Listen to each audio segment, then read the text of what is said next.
you already have all of the superpowers necessary to build healthy brains and high quality learning and to improve academic achievement. Welcome to Schools In, your go-to podcast for cutting-edge insights in learning. From early education to lifelong development, we dive into trends, innovations, and challenges facing learners of all ages. I'm Denise Pope, Senior Lecturer at Stanford's Graduate School of Education and co-founder of Challenge Success. And I'm Dan Schwartz. I'm the Dean of the Graduate School of Education and the Faculty Director of the Stanford Accelerator for Learning. Together, we bring you expert perspectives and conversations to help you stay curious, inspired, and informed. Hi, Dan. Hi, Denise. How you doing? I'm usually a C, C plus. Well, no great inflation. No great inflation. You are C. Just I'm average. You're me. average. Yeah, I don't think you're average, Dan. I think you're above average. But let's see how you answer this question. That will be a little bit of a test here. I'm going to start us out with a question right away. What do you think policymakers know about how parents are doing with their young kids? What do they know? What do policymakers know? Oh, it's a great question. Because for the economy, we have leading indicators like consumer sentiment. We have the amount of money that's been spent, traded. I don't think we have anything for early childhood. They would all be economic indicators. We have nothing? What do you mean we have nothing? Do you think our governor knows something about how it's going on at home with my kid? Whether I'm worried about food, if I'm paying attention to vaccines, how would he know? Well, okay, wait. Vaccines. I want to just stop you there for a quick second. We do know. Okay. That's a trigger topic. I know. Okay. I know. No, but I mean, we have records, right? That's true. The clinician would have records. But you're That's right. True. What if someone is worried about at home? I don't know. I guess we're lucky that we have our guest here. Well, funny you should mention that. We do. we have an expert who's tried to solve this problem. So today we have Philip Fisher. He's the Diana Chen Professor of Early Childhood Learning in the Graduate School of Education, which is at Stanford University. And he is the director of the Stanford Center on Early Childhood, which is at the Stanford Accelerator for Learning, which is in the Stanford Graduate School of Education, which is within Stanford.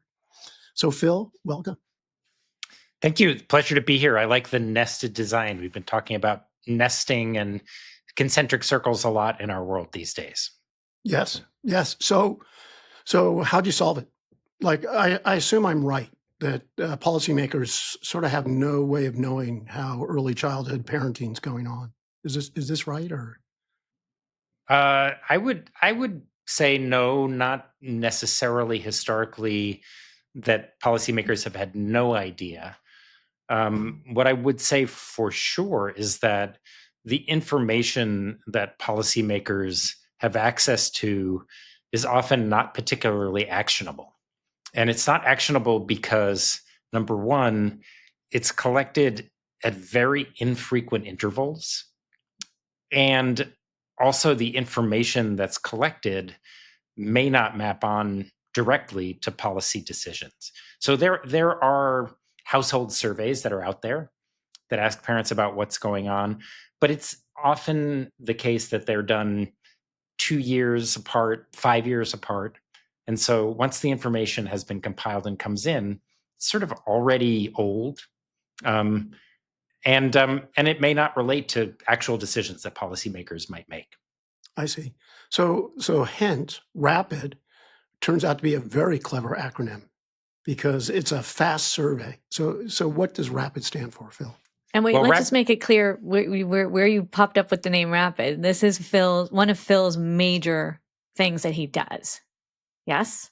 Yes. It's actually become perhaps the biggest thing that we're doing at our center right now. RAPID originally was an acronym that stood for Rapid Assessment of Pandemic Impacts on Development.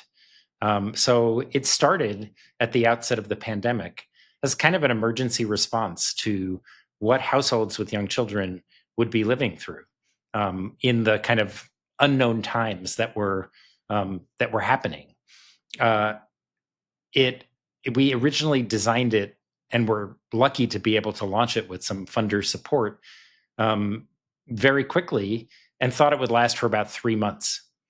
And April 5th of 2025 marks the 5th year anniversary for the survey.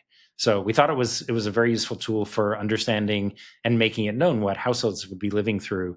It's turned into a much more powerful tool that is really oriented to policymakers around what's going on, not just now in households, because there's also a survey of the early care and education workforce that runs in parallel to it. But so it's really about what's happening in the lives of adults and children who are connected in the early childhood space. Can you give an example of some of the types of questions you're asking? Yeah, the survey asks about, every time it goes out, about 5 specific areas of well-being. So it asks about how children are doing.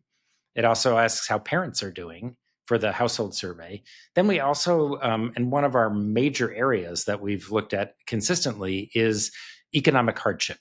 Do the participants in the survey have enough money each month to pay for basic needs like food, housing, utilities, childcare, healthcare?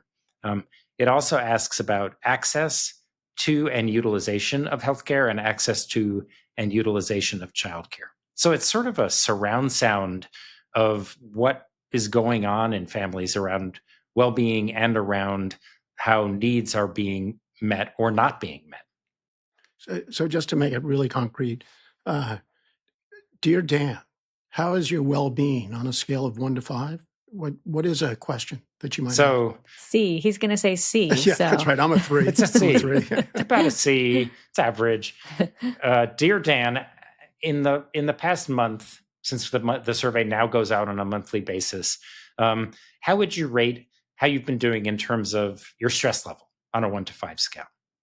How would you rate how you're doing in terms of worry and anxiety? How would you rate your sense of loneliness, and how would you rate depression? So it's that direct. When we ask about child well-being, we don't ask about those kind of more adult-oriented categories. We ask, does your child seem fussy and fearful? Does your child seem to be having more kind of acting out problems? So what people often talk about is sort of internalizing more kind of anxiety, depression, or externalizing more kinds of acting out. So those are the kinds of things that we ask about. And the survey only takes about 15 minutes.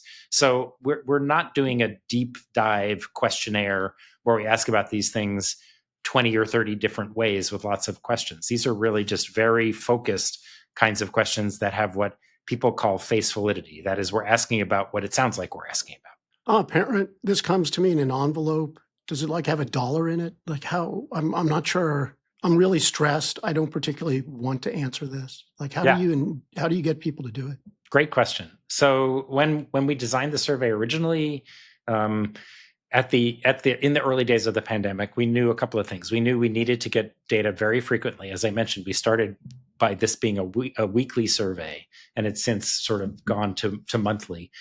We also knew that we needed a very large number of participants that were as close to as possible representative of the U.S. population. What we were really fortunate to have at that moment in time and continue is partnerships with really amazing online organizations that have communities of families with young kids connected to them, and with whom there is a very strong sense of trust. And so we partner with these organizations, and they send out requests to parents and information about what our survey is about. And then if parents are interested, they get a link via email or via text that they can then use to connect to the survey, agree to participate, and then start filling out the survey. And every time people take the survey, they get compensated $5. So we know people are busy. We always feel like if people are contributing time and effort, that they should be compensated. And $5 has been kind of the sweet spot in terms of what it takes to get people regularly participating without actually, when we increased the amount, which we tried for a while, we started to get a lot of invalid so-called bot responses. And so $5 has been kind of where we ended up. So if they need a link, you're already at a level as a family that you have access to the internet, you have device at home, you have, right? So are you worried about missing really under-resourced families because they don't have a link? So glad you asked, Denise. It's a really good question. You're absolutely right that the way in which we have historically administered the survey requires some kind of access to the internet. It does not require high-speed Wi-Fi. You do need a smartphone or tablet or computer so that you can access the survey, which is administered with a platform called Qualtrics, which is an online survey platform. We do and have recognized for a long time that one of the things that means is that we are potentially missing some of the most marginalized people who are really not able to access that kind of technology. And as the survey has expanded, I'm happy to tell you about some of the ways that it's gone from being strictly national in focus to also having state and community components to it. But we're now working in places. For example, we have a partnership with the Delta Health Alliance in Mississippi that provides a lot of supports and services to families that are extremely economically marginalized, in particular with respect to early childhood. We're doing interview-assisted data collection, and we're testing out those ways to get to people who might be very isolated rurally or just might be so impoverished that they don't have access to internet. And that's allowing us to extend to these kind of most vulnerable populations. That's awesome. That's awesome. So what is it that your survey is asking that is politically actionable that the other things don't ask? Like, what are some of the political actions you've seen in response to the survey information? Perhaps the greatest amount of information that's been actionable to policymakers has come as a starting point from the data that we've collected on economic or material hardship. What that's allowed us to do is document, number one, the prevalence of early childhood poverty and the fluctuations in early childhood poverty over time. On average, we've seen that at any given time over the last 4 years, that we've only had a very small window where the rates of early childhood poverty in the rapid sample have fallen below 30%. So that means 1 in 3 families in this country with a child under age 5 is not able to pay for at least one basic need like food or rent or utilities on a monthly basis. I don't think most people are necessarily aware of that. In addition, the rates frequently have gone much higher, above 40% of households that we're surveying. And when you then dive down into specific subgroups, geographically and based on race and ethnicity, we see rates as high as 60 and 70%. So I think that information is quite stark. But the other thing that we've seen, and we've reported this in some of our fact sheets, is that when policies have been in place that help alleviate families' economic struggles, we can document dramatic decreases in the proportion of households that are reporting that kind of hardship. So specifically, when the child tax credit was in place during the pandemic, we saw, as was reported by many others, a dramatic drop to about half of what we have historically seen in the amount of material hardship being reported. And when those benefits went away and were not renewed, we saw the rates go up considerably, and then they continued to go up with consumer prices that were increasing. But let me say one more thing, particularly relevant to a policy context. We're also very much able to ask people what they were spending the child tax credit money on. We actually started to ask people in advance of that coming into place and then what was happening, because there were a lot of concerns among some policymakers that that money was going to be frittered away, or even worse, in places where there are high rates of opioid addiction and other substance misuse, that it would be used by parents for those kinds of things. we consistently heard, and there's other very reliable research to show this, that parents were doing a few things. They were paying down debt, which is incredibly high in households with young children. They were then covering the basic needs that they were struggling with, including food, diapers, formula, things like that.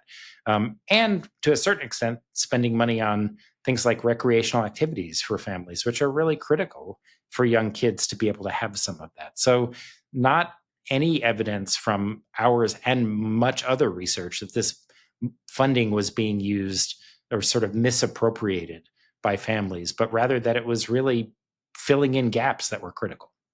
So here's a question I have for you, and it gets asked of my own studies as well. When it is a self-report study, how honest do you think people would be? I mean, they're not going to say I'm spending this money on drugs.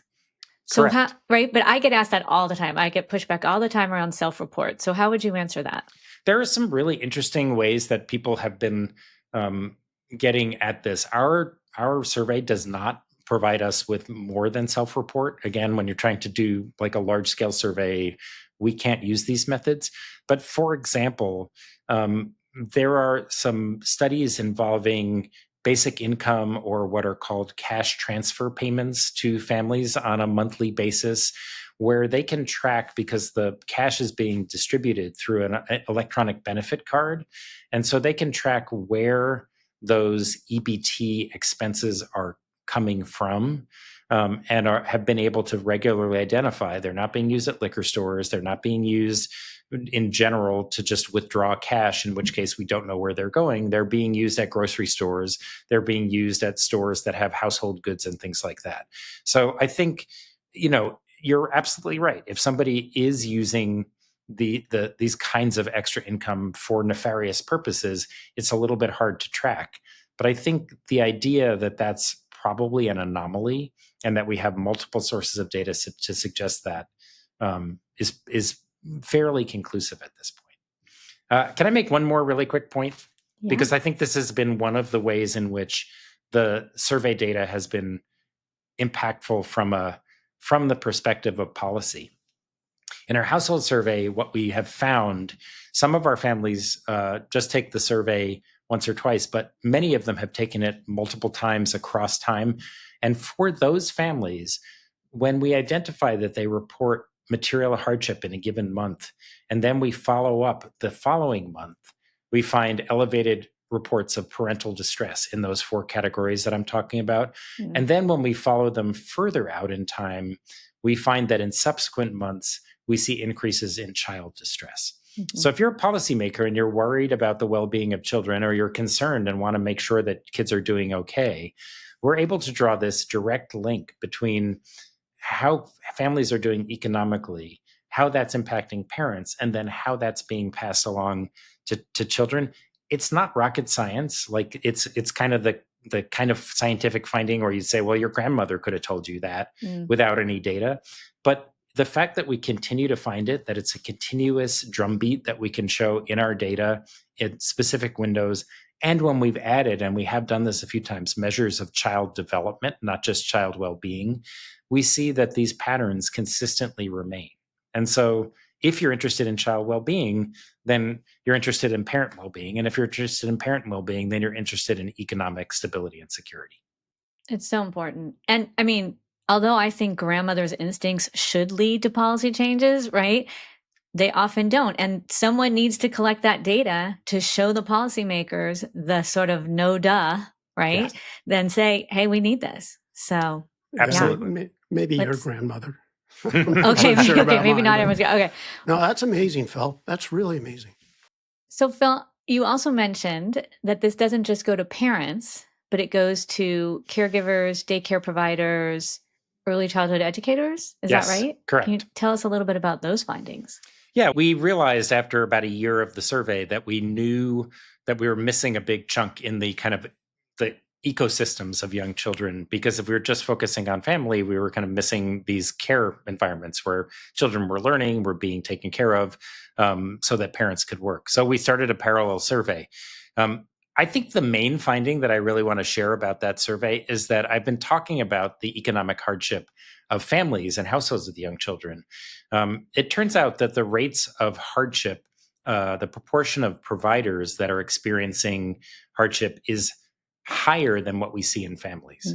And there's been lots of media coverage about this, about how sort of childcare is a bit of a broken market in early childhood education, that parents can't afford to pay. A lot of parents spend more than a third of their paychecks on care, but that providers can't really afford to live on what they're earning. And this is what we found. So consistently above 40% of the providers in our survey say that on a monthly basis, they don't have enough money to feed their own families. They don't have enough money to pay for basic healthcare and medical expenses. And I think that, again, has resonated with some policymakers around this idea of how can we expect people to provide high quality care to our children if they're hungry, their stomachs are rumbling, or if they're worried about getting evicted. And so I think that's sort of been a big focus of a lot of policy work, and our data really helps to furnish information about these critical issues. I just have an anecdotal point about that, which is I have now had 2 Uber drivers who, when they find out I'm in education, have told me that they are preschool teachers during the day and Yes. Uber drivers at night. That's 2.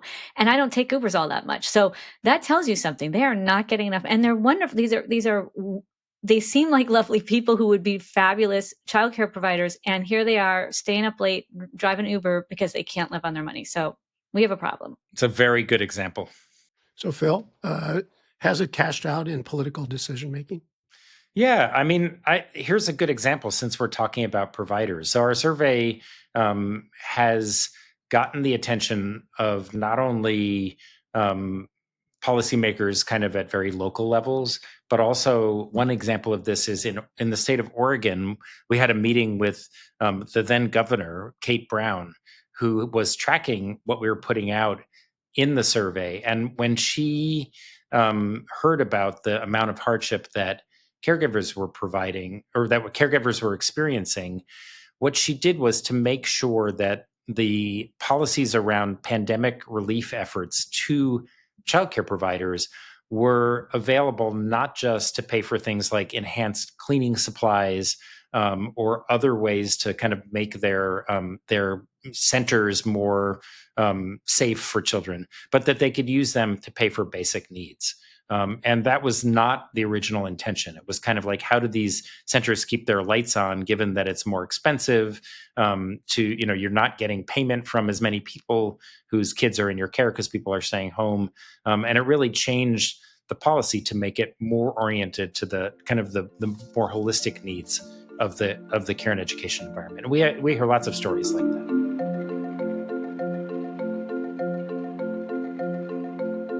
So, Denise, you probably used a baby monitor, right? I did not need to. I lived in a very small apartment in New York City, so there was no getting away from the kid. I was there all the time. It's not like I'd go outside on the first floor and the kid's on the 6th floor. Well, I will tell you a funny story about a baby monitor, right? So my first kid, you have a baby monitor. We're all outside. My mother-in-law is visiting in town, and she says, "What is that?" And this is a woman who has raised 6 children, obviously before the time of baby monitors. And I said, "It's a baby monitor." And she said, "Well, what do you use it for?" And I said, "Oh, it's, because we're outside. So we want to hear the baby cry." And she looked at me and she said, "Why would you want to hear the baby cry?" Like, that was the most ridiculous thing in the world. Like, she's like, I raised 6 kids and we're trying to get away from all of that. Right. So it just shows you just how the parenting has changed from, she once told me if everyone had shoes and socks on, it was a good day. Like, if everybody, like, never mind, everything else could be going to crap. But if everyone had shoes and socks on and got to school, like, call it a day. So yes, we did use a baby monitor. So it was just a very different time and a very different opinion. Right. It was like, no, if the kid's busy, I don't want to know. So you've been working with Rapid on policy levers, but you also do stuff directly in homes, right? So first, say what FIND, the acronym, stands for, and then describe it briefly. Yeah, FIND is an approach. It's a very strength-based approach that uses video in natural environments. It stands for Filming Interactions to Nurture Development. And it's an approach that is part of a kind of a large family in the early childhood field of coaching to help improve the kind of quality and sensitivity of caregiving. I will correct you just in one small regard, which is that we started this as a home-based model to coach parents. We quickly got interest and demand from the early care and education field as well.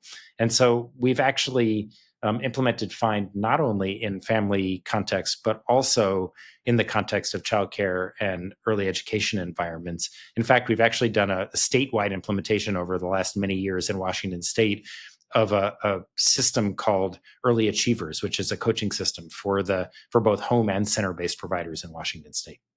Wait, so I was just going to say, you're putting cameras in classrooms and people are being filmed? Wait, before we get there. Okay. So strength-based means you have to observe their strengths and then you point it out to them. Is that how you do it? Love the question. So the basic premise is that people are actually naturally engaged in behavior and interactions with children. We call them serve and return interactions. That decades of science shows are the basic building blocks of learning and development. And the issue is that these instances where these things are happening occur on a very quick time scale and are often sort of below the level of awareness that an adult might have of these things being really critical or that they're doing them. But in collecting video from thousands of families and care and education environments, I can say that these basic building blocks are fairly ubiquitous. That is, they happen almost all the time, even in very high adversity, low resource contexts. And it's really a matter of identifying them and being able to make them salient or noticeable to the adult. So I'm just trying to make this concrete. Yeah. You've got a video camera watching an adult interacting with a child. You then take the video and somebody looks through it to find really good moments of interaction. And then you come back and you show the adult, what you did here is great. Do more of that. Bingo. That's exactly right. I think the trick is that identifying these moments requires kind of a measured eye. It's not rocket science. Again, it's pattern recognition. It's, can you identify the signal amidst the noise? But if you just try to say these are good things, you should do them, or try to show somebody a long sequence of video, like let's just watch 10 minutes of you with your child or with the kids in your care, people don't see it. And so the thing that we've had to do is develop a system for editing and then for kind of doing a highlights reel, just like you might see in sports, where we're showing something in real time, but then we break it down into much smaller pieces and then reconstitute it back into real time. And by doing that, we've done lots of research on this, lots of what people call randomized clinical trials, and we see very positive impacts by doing this. We show people things that they then dramatically increase, and then we get better child outcomes. But the challenge has been that it's very laborious and resource intensive to edit these films in order to make them into the kinds of tapes that we want to be able to show people. Hang on, Phil. So Denise, watch this. It's all AI all the time. Yeah, I knew this was Here coming, it comes. but I still want an example of serve and return before we. I do, but it is AI all the time, because I was going to say I think we have something to help you, Phil, and can you just give us a quick example of a serve and return? Is it what does that look like? Like, I love that question. Have Denise do it with me. Oh, serve no. and return. When we developed the model, we began with the idea that serve and return could be any interaction back and forth. As we began to really examine much more closely what it was that was developmentally supportive, that has helped kids learn, help brain development, what we realized was that the serve has to start with the child. So a child's serve is them exploring the environment, looking at things, vocalizing, gesturing at things. It's anything in which the child is sort of exploring the world around them. It can be directed towards the adult, but it does not need to be.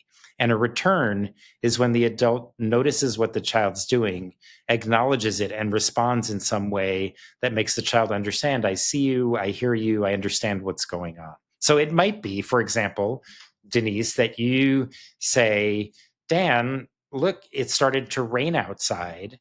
And Dan says, Denise, I'm seeing that you're looking outside, and this is a terrible example.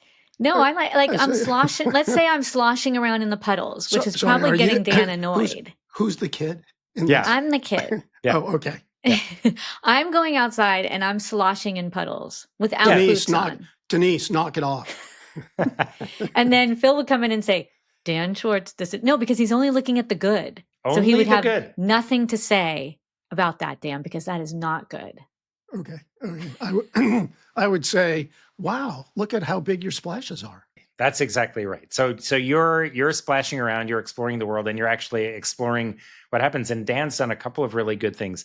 Not only has he paid attention to what you're doing, so he's not staring at his device screen, say, but he's also used descriptive words to say what you're doing, splashing in the puddle. So that gives you language, which helps your own language development, and describes and narrates what you're doing. And again, it may be that an adult does that on a very infrequent basis, but in 10 minutes of video, which is about what we usually collect, we always find instances where the child is doing something and the adult responds in a meaningful way. We think that this is something that's kind of conserved through evolution. That is, most people find kids pretty cute and tend to notice when they're doing things and tend in some ways to acknowledge and respond. So it's why it's sort of fundamentally strength-based, because these are skills that people already have, and we're increasing the likelihood that they will use them more often rather than trying to stop them for doing things that are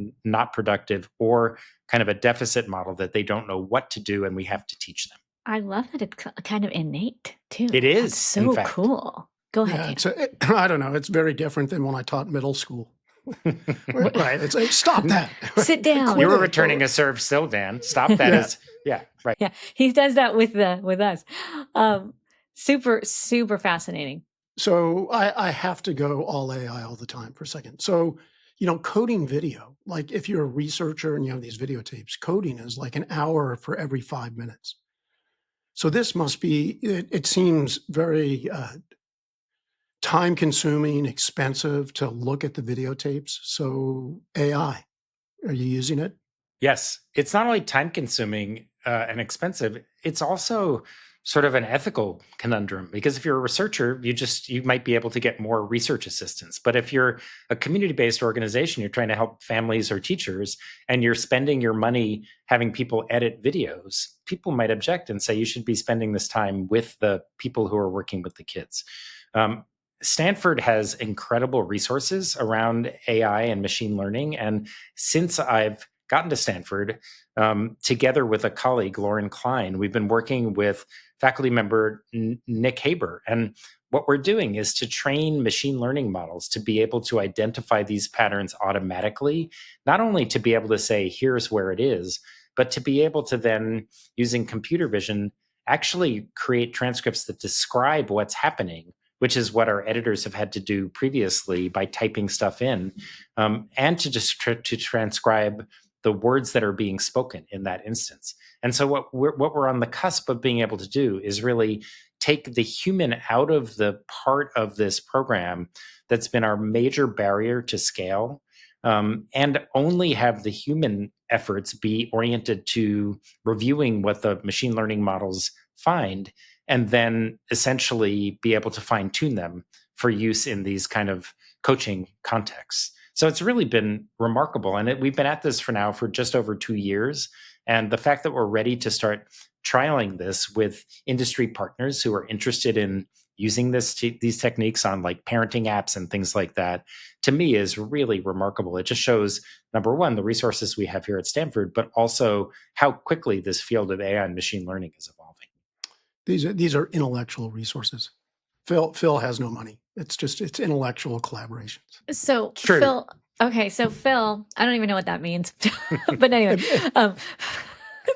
Phil, if Yes, you had to Denise. kind of give like one piece of super impactful advice to early childhood parents or caregivers based on these findings, what would it be?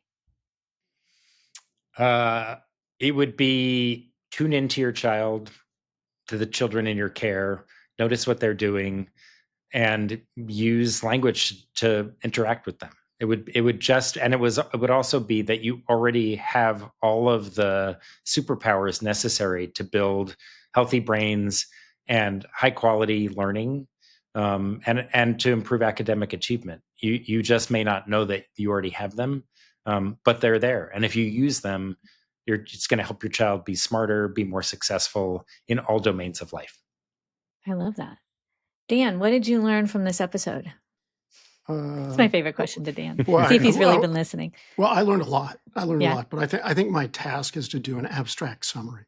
Okay, go for it. And the thing that stands out is how much Phil's endeavor is to bring information to light that people don't see it, they don't know it. Whether it's the rapid survey, going up to politics or decision makers, or it's parents at home. So the information's there, but we need to find how to get it out in a way that people can respond to. And Phil's doing it. I mean, that's so it's a very it's a very university-based approach to improving early childhood. But not just ivory tower, like really making a difference. But making the difference by bringing information to the front so that people can use it. I love it. You know what my favorite part was? It's already in us. So many people are so afraid that, you don't have a degree in parenting. So many people just parent the way they were parented. And I love the asset-based approach where you're not telling them, hey, you're doing this wrong. You're saying, you already know how to do this and you're doing these things right. And we're going to replay it for you so you could see it in real time and learn to do it again. So that is super cool. Phil, thank you so much. I know everyone learned so much from this, and I want to thank you for coming, and I want to thank all of you for joining this episode of Schools In. Be sure to subscribe to the show on Spotify, Apple Podcasts, or wherever you tune in. I'm Denise Pope. That was fabulous, Phil. Thank you. I'm Dan.